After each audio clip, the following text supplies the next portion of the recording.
Onak taldearen garaipenan zure bigarren postua, behazain oso ondo eramaten zuei. Bai, gainera oraingoan ja, hori, lehenengo hirurak eginda asko hobeto. Samurentzat, ez da bit, bajada hori Samundako da zehose berezia, ez?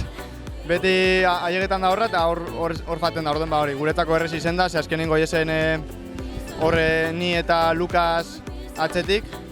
Eta, bueno, azkenien hori oso posik lehenengo hirurak itxinez.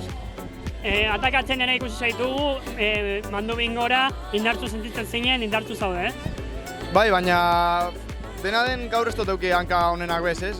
Azkeneko astetan oso ondo sentiruna, soin dela 2 aste lortu nuen hori garaipen hori, orduen konfiantza muten dau. Espero oina guztuan aukera gehiago ukitxe. Baina hori, gaur ez dut euki nire hanka honenak, baina, bueno, azkenien lortu dugu behintzete defenditzie. Zorionak. Eskerrik asko.